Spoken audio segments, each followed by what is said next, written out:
Chapitre 33. Amour. Nous ne devrions pas laisser le sentiment de possession ruiner une relation, car la possession naît du concept de séparation, mélangé à la peur.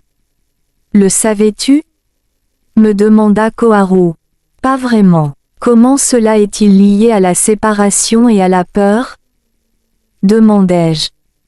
Ce n'est pas que tu ne le savais pas, c'est plutôt que tu n'y as probablement jamais vraiment réfléchi. Quand nous pensons au mot amour d'un point de vue positif, du point de vue de l'amour, tu penserais à donner et partager la joie, ou à ressentir la satisfaction de voir le bonheur des personnes que nous aimons.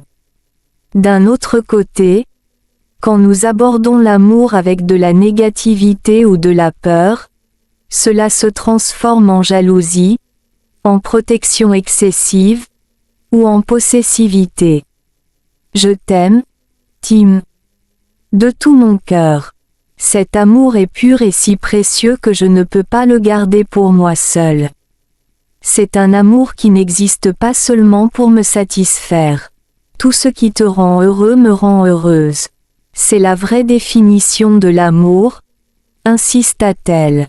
C'est la première fois que j'entends une telle définition de l'amour, lui dis-je doucement. Sur ma planète, l'amour est collectif car nous ne gardons rien pour nous-mêmes. Par conséquent, personne n'est laissé pour compte ou seul. Lors de mes leçons sur l'amour, mon professeur m'a dit que dans ton monde, il y a des gens qui étaient si seuls qu'ils se sont suicidés. La cause profonde de cela est le besoin de posséder, de garder ceux qu'ils aiment uniquement pour eux. Ils sont devenus tristes lorsque leur désir n'était pas satisfait. Il ne s'agit pas seulement de générosité, mais plutôt d'une question d'attitude, souligna-t-elle. Sur ta planète, Gaïa, il y a deux attitudes inhabituelles et contradictoires. Alors que vous croyez que l'amour consiste à tout garder pour soi, en vous, vous aspirez à la liberté et à des expériences illimitées. Comment pouvez-vous vouloir les deux en même temps si ces deux aspects sont totalement opposés? Ceux qui ont une telle attitude envers l'amour dans ton monde sont donc toujours condamnés à vivre des déceptions. Le désir de posséder des choses est le concept de séparation, car tu as envie de garder les choses pour toi et de ne pas les partager avec les autres. En même temps, tout le monde partage les mêmes pensées. Il n'y a donc pas de quoi être surpris ou chercher la pitié des autres, car en fin de compte, cela ne mènera qu'à l'isolement et à la solitude, ajouta-t-elle. Je comprends un peu mieux maintenant, mais je pense toujours que c'est moralement incorrect. C'est difficile à accepter de savoir que la personne que j'aime est avec d'autres, dis-je. Je pense que l'expression « moralement incorrect » n'est qu'une excuse pour ceux qui veulent tout garder pour eux-mêmes. Même si tu considères cela comme moralement incorrect, tu le ferais quand même parce que c'est dans ta nature. Alors, qu'est-ce qui est exactement bien ou mal? Demandai-je. Pour répondre à cela, nous devrions regarder les conséquences de cette action, répondit-elle. Si ce que tu appelles bien crée tant de problèmes, comment pouvons-nous l'appeler bien? Ici, sur Tundra, nous n'avons jamais eu de problème, pas de cœur brisé, pas de suicide à cause d'un amour non réciproque, pas de dispute due à la jalousie, répondit-elle. Ne t'inquiète pas, Tim, tu ne seras jamais blessé en m'aimant, murmura doucement Koharu, ses bras encore autour de moi, ses lèvres presque contre les miennes. Pour être honnête, même après seulement quelques heures à te connaître, je peux sentir ton amour pour moi. Et mon cœur me dit que je t'aime aussi de tout mon cœur, répondis-je, en lui donnant un doux baiser sur la joue. Si les gens sur ta planète, qui ne comprennent pas le langage de l'âme, voyaient comment nous faisons les choses ici, ils penseraient certainement que nous pouvons coucher avec n'importe qui, même si nous ne les avons rencontrés que depuis quelques heures, dit-elle. Quel rapport le langage de l'âme a-t-il avec cela? Demandai-je. En fait, je ne devrais pas dire langage de l'âme. Cela devrait être appelé langage cosmique, plus qu'un langage universel qui peut mieux transmettre la compréhension de la vérité. Comme mon père te l'a dit, il se préparait à te rencontrer depuis 1 an, et j'attendais aussi ta venue avec impatience. Je connaissais déjà tout ton passé, qui tu es, qui tu étais, et tes relations passées avec moi. Puisque nous connaissions déjà toutes les histoires, il n'est pas nécessaire de prétendre construire une nouvelle relation. Nous pouvons continuer là où nous nous étions arrêtés, immédiatement. Tout le monde sur Tungra connaît très bien son propre passé.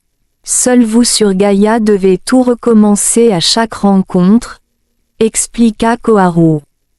Regardons la vie des gens sur ta planète. Supposons qu'une vie équivaut à une journée d'école. Le premier jour où tu rencontres tes amis, tu te présentes, tu t'assieds ensemble en classe, tu déjeunes ensemble, tu joues dans la cour ensemble, puis tu rentres chez toi séparément le soir. Cela équivaut à une vie. Le deuxième jour, ou la deuxième vie, tu retrouves tes amis, te réintroduis, apprends à jouer ensemble, puis tu rentres chez toi. Le troisième jour, tout le processus se répète à nouveau. Ne trouves-tu pas ça drôle? Demanda-t-elle. Tu compares toute une vie à seulement une journée? Dis-je. Oui. Chaque fois que tu nais puis que tu meurs, répondit Koharu. Qui sur Terre peut se souvenir de ses vies passées? Répondis-je. Exactement. Seules les personnes sur ta planète ne peuvent pas, mais cela ne s'applique pas aux gens ici et ailleurs. En fait, ce n'est pas que toi et ton peuple ne pouvez pas vous souvenir de vos vies passées, mais vous êtes limités par votre capacité à accéder à ces informations. Vos 5 sens ne servent qu'à traiter ce qui est juste devant vous. Peux-tu me dire qui nous étions dans le passé? Demandai-je.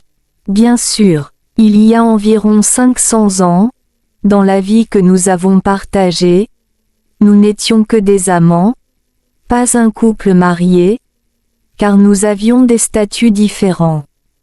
J'étais la fille d'un roi, et tu étais l'un des serviteurs du palais. Alors nous devions nous rencontrer en secret pour parler et être intimes chaque fois que nous en avions l'occasion. Nous avons souhaité renaître ensemble en tant que mari et femme.